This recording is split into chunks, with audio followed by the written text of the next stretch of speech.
No joo, tervetuloa jälleen kerran uuden videon pariin. Ja tää video on itse asiassa dieselimoottoreita ja ennen kaikkea dieselipolttoaineita. Ja esimerkki koneena meillä tänään toimii tämmönen BMW D50, joka on siis seissyt useita vuosia.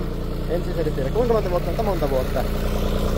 Tällä hetkellä se käy, mutta tosiaan sitä ajetaan tällä hetkellä niin kuin näkyy niin kanisterista, järrykannusta, eikä veneen omasta tankista.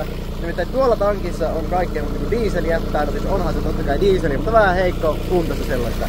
Et siis tällä videolla meille tulee Flastekilta Jukka kertomaan vähän enemmän tästä ongelmasta. Ja tällä videolla myös nähdään, kun putsataan toi tankki. Eli mikäli sikäli yhtään kiinnostaa, niin kannattaa seurata. Täällä ajetaan luotta tähän vehkeeseen, ei ole kovin kovoilta perässä ja mun oma vene Tiina tulee siellä. Kiitokset Tiinalle, että viitte lähtee auttamaan. Mutta ajetaan koneella niin pitkään kuin päästään ja Tiina tulee tuolla perässä ja ajelemme näin. Hyvä meininki. Ja Salmeen ollaan menossa. Putsaillaan siellä tankkia, tai Orbitin kylkeen. Ja suoritetaan siellä tämän tankin putsaus. Siellä on Flastekin Jukka tulee sinne vastalle, jotenka joo. Hyvä meininki. Ja kyllä meillä kaamea savu jää tonne perään. Mä tiedän näkyykö se tässä. Tuulihan sen heittää koko ajan poispäin, mutta silti kohta voi vähän sataa. Kyllä aikamoinen savutus tulo tuolla perässä. Jokuhan jos tietää, niin voi sanoa mistä tommonen voi johtua. Rupeeko se riippumään vettä?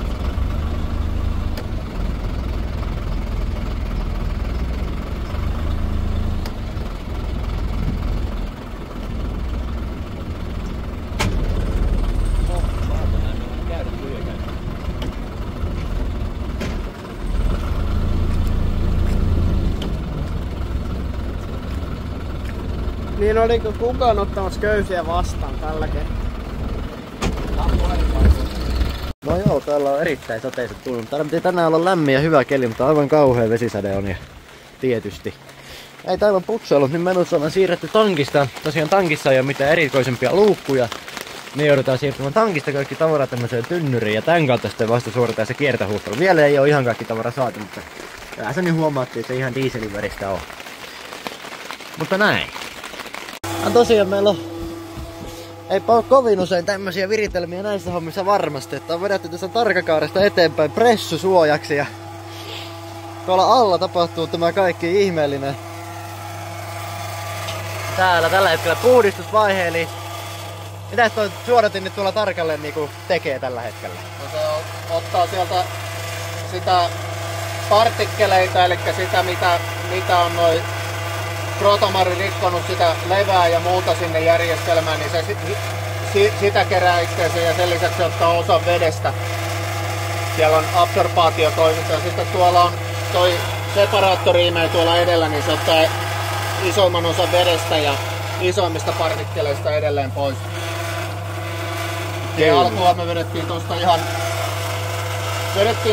pelkästään ton separaattorin kautta se alkupuhdistus tavallaan, isoimmat möhnät pois ja nyt tästä eteenpäin tää on sitten Amerikan kielellä full polishing. Eli kiillotetaan tavallaan tätä polttoainetta niin että saadaan. Se on nyt 30 mikronia, mikä me tällä suodattimella tehdään. Kyllä, kyllä. Joo, tosiaan noin viikko, ei ihan viikkoa takaperin lisättiin tonne, mikä sä sanoit sen lisäaineen nimi oli? Protomar 82. Kyllä, ja se on nyt sitten pilkkonut ilmeisesti sen bakteerit ja levät pienemmäksi.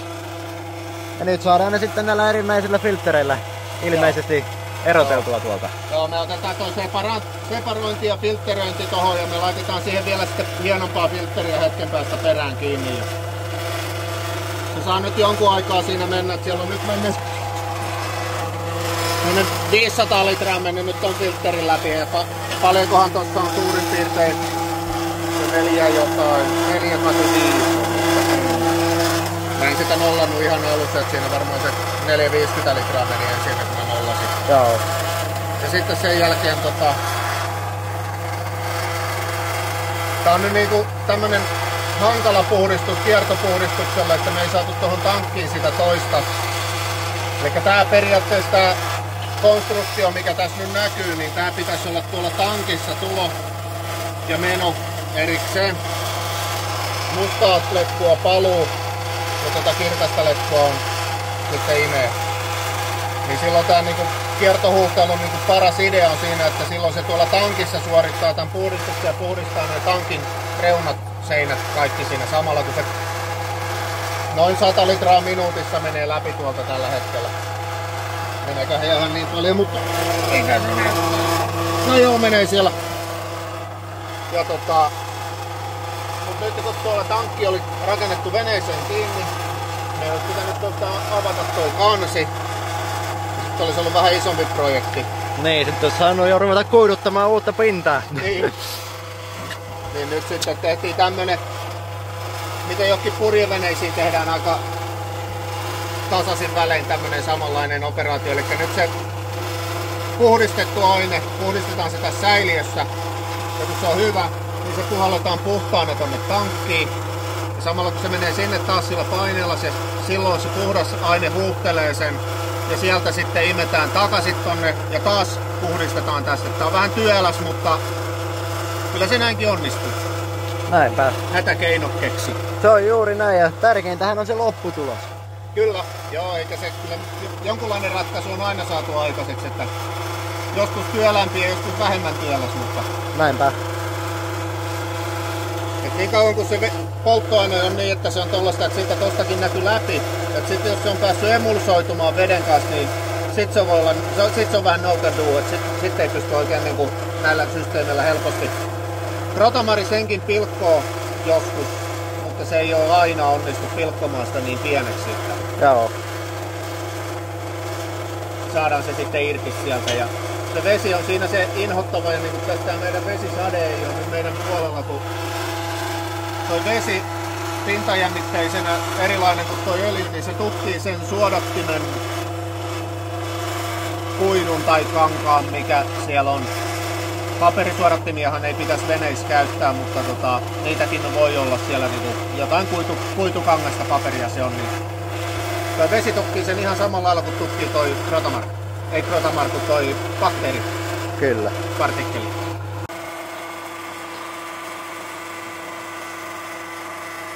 Leiriolosuhteissa puhdistamista. Se on juuri näin. Mutta tässä nähdään, että kyllä sen saa näköjään tehtyä vaikka millaisissa olosuhteissa. Joo.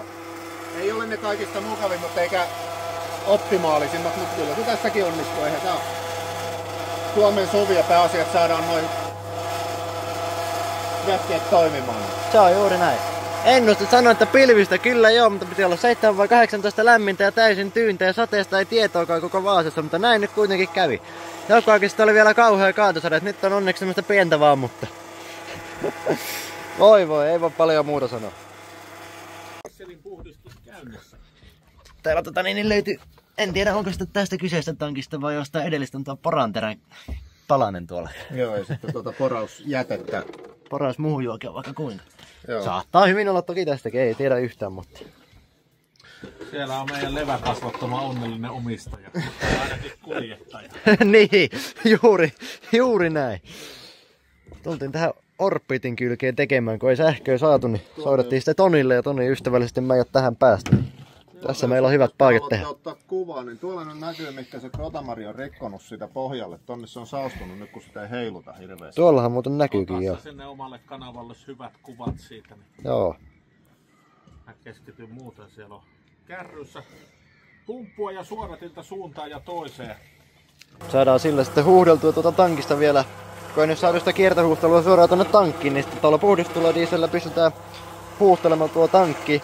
Imetään käsittääkseni takaisin tänne ja uudelleen puhdistaan tuo huuhtelukäyttöön käytetty neste sitten. Mutta sadeen loppu, niin tää niin muuttuu vähän mukavammaksi tämä homma. Helppoa yhden miehen operointia, kun on kaukosäätimet ja kaikki. Joo, se on juuri näin. Joo, tää kaukosäädin on niinku työtehoseuran suosittelema tuote. Mutta eli käytännössä tässä voisi niinku silleen järkeillä, tai ainakin mikä itsellä on tullut mieleen, että jos sulla on enemmän kuin 50 litraa, tai sanotaan, että rupeaa olemaan 100 litraakin ainetta, niin kannattaa ruveta jo harkitsemaan huuhtelua mieluummin kuin sen sitten viemistä taas jonnekin ongelmajätteeksi. Joo.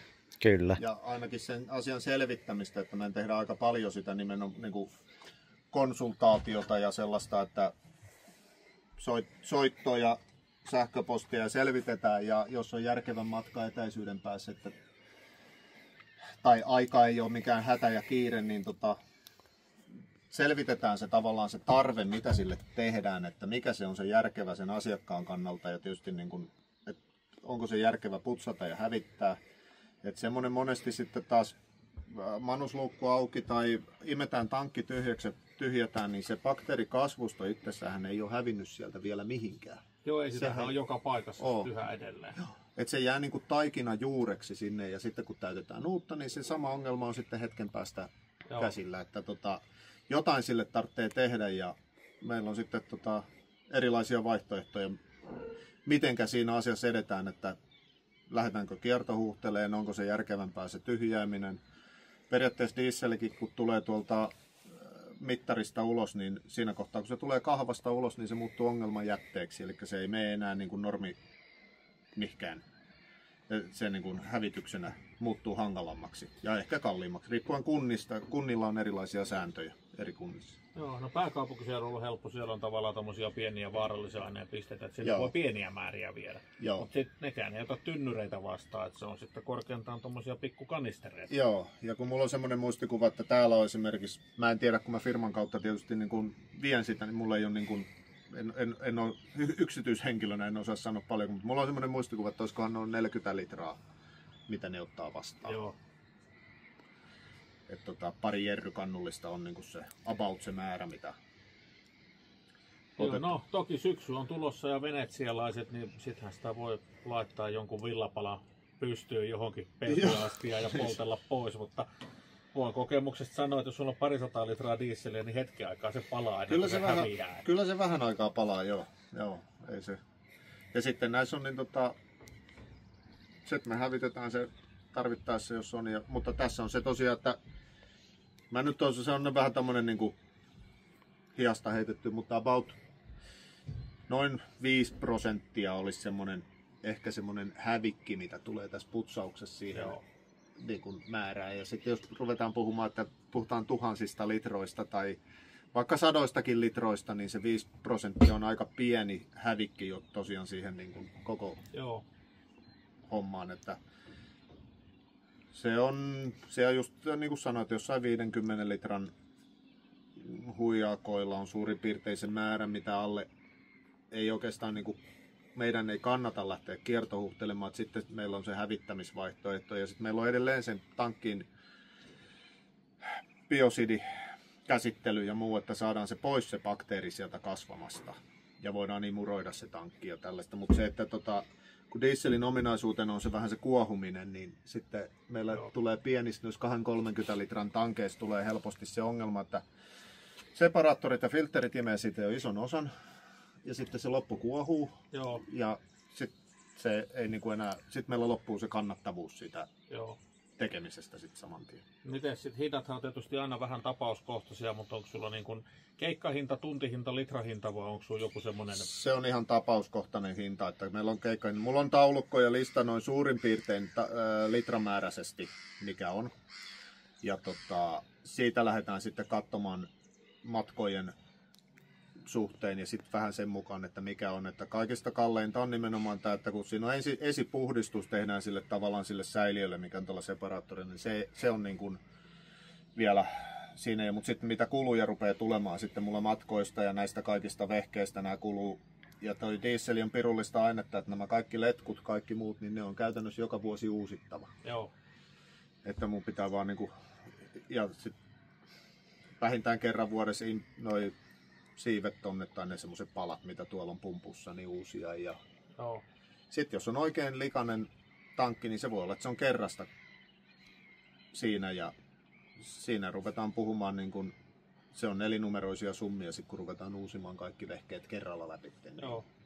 Eli se hinta joustaa todella paljon riippuen tapauksesta. Kyllä, se on iso. Ja työkohteesta ja tavaran määrästä. Joo, se on siinä, että sitten lasketaan se tuntihinta, niin siinä aina sovitaan asiakkaan kanssa etukäteen. Ja niin, sähän käyt niinku katsomassa kohtia ja sen jälkeen osaat suunnilleen arvioida sen hinnat, paljonko se tulee kustantamaan ennen kuin mitään kuluja on tullut. Kyllä, joo, ja sitten mä yleensä pyritään siihen, että jos se on kauempana, niin sitten asiakas kuvaa sen kohteen ja siitä tehdään arvio. Ja sitten mä oon aina mennyt sillä lailla, että mä jollain lailla dokumentaatio, että mä annan tarjouksen niin, että se on kirjallisena, mutta se voi olla WhatsAppilla tullut kirjallinen tai sitten tekstarina tai sitten laitetaan sähköpostiin tai muuta ja siinä pyritään pysymään siinä hinnassa. Et sitten jos menee ylitte ja jotain muuta tulee sellaista asiaa, mikä ei osattu, niin sitten se neuvotellaan ja puhutaan sitten siinä kohtaa asiakkaan kanssa, että miten tehdään ja jatketaan.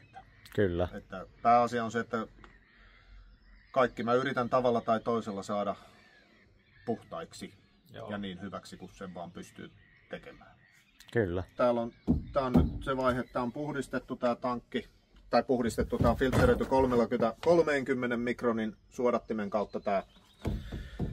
Siellä on se noin 1000 litraa mennyt tosta läpi pumpusta, nyt on, tai on filtteri läpi noin 1000 litraa. Nyt me puhalletaan se tonne tankkiin, vähän aikaa antaa olla, jonka jälkeen imetään se taas takaisin.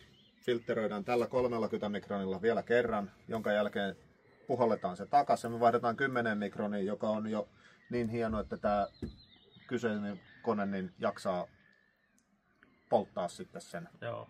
Näissä vanhemmissa koneissa se ei ihan niin kauhean tarkkaa, kun vertaa sitten näihin uudempiin common rail-tekniikkaan ja muihin. Joo, että täällä on, veikkaisin, en osaa sanoa varmaksi, mutta veikkaisin Temari tämän ikäinen kone ja muuta, että se on jossain noin 350 paarin kohda paikkeilla toi suuttimen aukeamispaine. Sitten kun common railissa ruvetaan puhumaan niin kuin useista tuhansista niin, paareista, niin se on totta kai silloin aina herkempi se Kyllä. kaikille. Ja se suurin ongelma, mikä meillä on täällä, niin on se vesi ja kosteus. Ja nyt sitten tuolla filtteröinnillä ja separoinnilla noilla me saadaan se kosteus pois, niin se estää sen jatkokasvun tänne sitten. Ja sitten sopivasti lisäaineistamalla, niin estetään sitten se kaikki Kyllä. kasvu tulevaisuudessakin. Kyllä, joo, ja sitä me tehdään tässä niin kuin tällä alueella aika paljon, että me käydään täällä, kun no aineet, mitä käytetään, jotka oikeasti on sitten niin kuin todettu toimiviksi, niin ne on ammattitavaraa ja niitä ei voi myydä suoraan muuta kuin Y-tunnuksellisille, että mä en pysty niitä yksityishenkilölle myymään tuolta tai verkkokaupan kautta tai mistään muualta. Niin sitten tässä alueella tai kun on reissussa, niin me käydään sitten annostelemassa, jakelemassa aineet oikein määrä niihin tankkeihin. Ja siinä on sitten taas tämä Crotamari, mitä me käytetään, niin todettu toimivaksi käytännössä ja laboratoriossa. Että se on, mutta sitä mä en taas tee ihan taas näistä omista ajatuksista ja lähtökohdista, niin mä en suostu laittamaan sitä ihmisille tankkiin tietämättä missä kunnossa se on se polttoaine, koska sillä voidaan aiheuttaa näillä tämmöisillä lisäaineistuksilla ja muilla voidaan aiheuttaa semmoinen pommi sinne, että se toimiikin, siellä on polttoaineen tankin reunoilla tai siellä on kasvanut levää. Sehän on hyvin samantapaista kuin mitä on esimerkiksi vesitynnyrissä, jos meillä on mökillä tämmöinen vesitynnyri, se limettyy, niin tuo tankki on samanlaista. Ja nyt sitten jos ajatellaan, että sieltä pohjalta otetaan vettä, siellä on se pieni hana, joka ottaa vähän ylempää, niin sieltähän tulee kirkasta ja puhdasta vettä niin kauan, että se lähtee irti. Ja nyt jos me ei tiedetä ja laitetaan vaan niin kuin varoiksi sitä, tai kun on ollut filtterissä vähän mustaa, mitä sinne on tullut, pannaan tämmöinen aine, niin se irtoo sieltä tankin reunolta ja putoo sinne pohjalle, jonka jälkeen se on kaikki tukossa ja suodattimissa, ja sitten meillä on iso ongelma aiheutettu aivan vaan omalla toiminnalla laittamalla ainetta hyvää tarkoittain, mutta loppuun asti ajattelematta. Joo. Niin sen takia, että sitten kun se on analysoitu ja katsottu, selvitetty se tankin kunto, polttoaineen kunto, niin sitten laitetaan aineet ja niillä jatkossa. Ja mä suosittelen sitä, että se on, ylläpito on noin kerta vuoteen lisätään sitä. Riippuen kulutusmäärästä voidaan lisätä useammankin kerran, mutta niin kuin tähän sunkin veneeseen me tullaan sitten syksyllä laittaa vähän ennen kuin laitetaan talvisäilytykseen tai sä laitat talvisäilytykseen paatin, niin otat yhteyttä, niin mä tuun lirauttaan sulle tonne muutaman millilitran ainetta tonne tankkiin. Niin. Näillä sitten valtetaan ongelmia myös jatkossa. Joo. Tai ainakin pienennetään niitä. Niin, keväällä hyvä lähteä reissuun sitten, kun on puhtaat vermeet. Kyllä. Juuri näin. Vähän ylittä mennyt tosta edellisestä suodattimesta. No niin, nyt meillä on tuolla suodatin vaihdettu. Mikä siellä nyt on homman nimi? 10 mikronin suodatin, eli mennään niin kuin hienompaan suodatustehoon. Mennään 30 alaspäin. Ja siinä on periaatteessa koko ajan toi separaattori tekee töitä, se on siellä niinku esisuoratuksessa ja sitten poistetaan isommasta partikkelista pienempään koko ajan. Kyllä, kyllä. Tällä ei oikein suomenkielistä hyvää sanaa, mä en ole keksinyt, kun mun mielestä full polishing, niin polttoaineen kiillotus kuulostaa typerältä, mutta englanniksi ollaan nyt niin sanotusti siinä kiillotusvaiheessa. Kyllä, kyllä.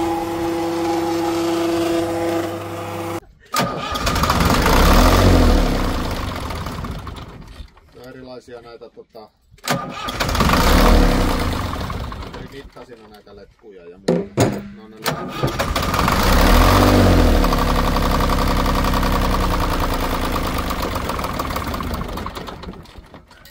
Tää on viimeiset ilmat pois. Kyllä.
Nyt ollaan palaamassa Suntista Tiinaa ja tuolla perässä Botnialla. Kiitokset vielä hänelle, että hän piti tulla auttamaan. Savu edelleen tuloa putkesta ja vetetään tämmönen testiajo, että kaikki toimii. Samalla, vaikkei tätä nyt pitkään joo. Tässä on nyt tyhjäkäynti vanhoilla polttoaineilla. Ennen mitään huoltotoimenpiteitä.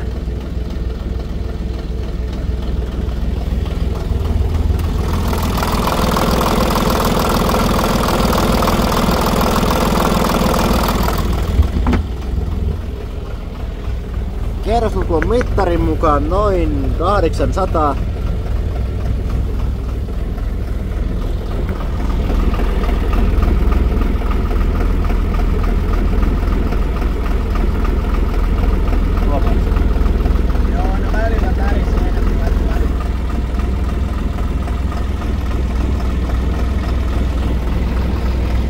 Eli käy epätasaisesti.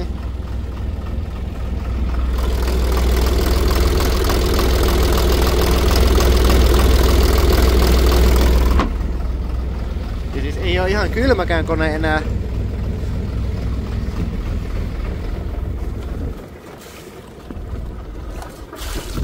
Vähän pientä usvaa tulee. Siihen en ota kantaa, johtuuko se polttoaineesta vai jostain muusta viestä.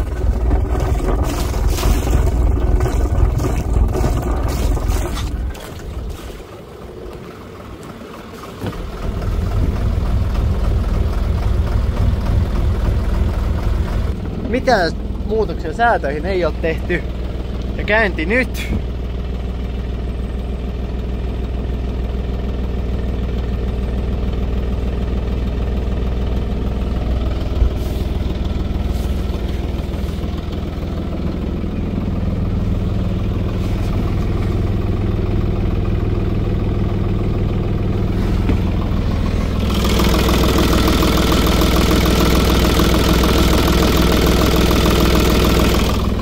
Ja huomionarvoinen juttu, tyhjäkäynti on kai myös vähän noussut entisestä.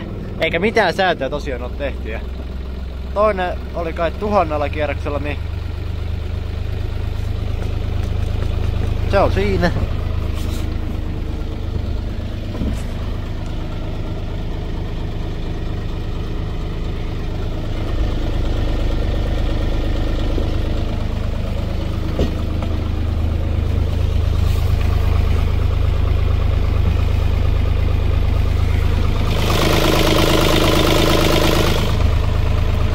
semmonen. Ja kierrosulkumittari mukaan tasan 1000. Vanhoilla polttoaineilla.